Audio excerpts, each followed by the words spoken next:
Over the past few years, student-led advocacy has forced school districts across the country to formally recognize the reality of mental health struggles. This map shows the scale of that shift.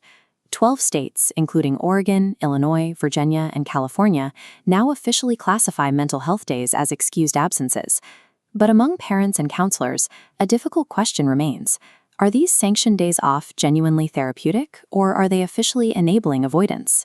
Passing a law to excuse an absence creates a vacuum.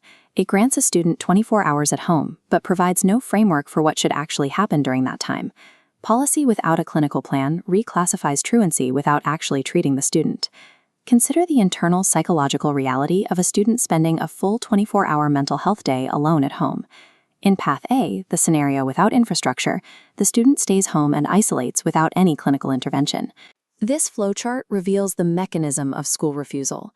The temporary relief of avoiding the classroom validates the student's underlying anxiety. Without support, healing days actively worsen avoidance. But Path B changes outcomes. With an immediate clinical conversation, the loop breaks.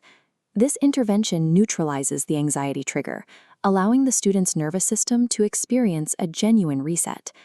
The helpfulness of a mental health day depends entirely on whether it stays an isolated event or triggers a professional conversation. At the systemic level, district superintendents and school counselors are navigating an overwhelming operational environment. They recognize the need for clinical follow-up, but they often lack the logistical workflow to execute it. 3 hurdles bog down the process: updating attendance accounting, building referral protocols, and managing case-by-case family communication.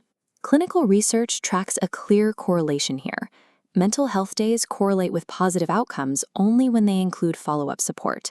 Without that infrastructure, the absences consistently align with worsening avoidance patterns. When school policy ignores clinical architecture, the student remains trapped in a cycle of avoidance. Fixing this requires a proactive, systemic support structure, rather than a list of reactive absence excuses. Systems like MentalSpace School provide the integrated workflow that districts currently lack. This model assigns a dedicated teletherapy team to each school, providing same-day access for flagged students and culturally competent family counseling. This cost breakdown shows how the system removes financial barriers. By coordinating with major insurers, the cost to families on Medicaid drops to $0. For Georgia districts, this architecture provides built-in compliance with upcoming legal mandates, specifically the July 2026 HB 268 deadline. Integrating this infrastructure replaces administrative friction with a functional clinical path to recovery.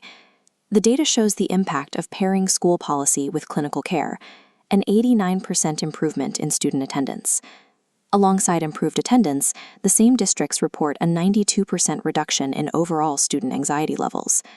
A mental health day off only truly succeeds when it serves as a direct, integrated pathway to professional help.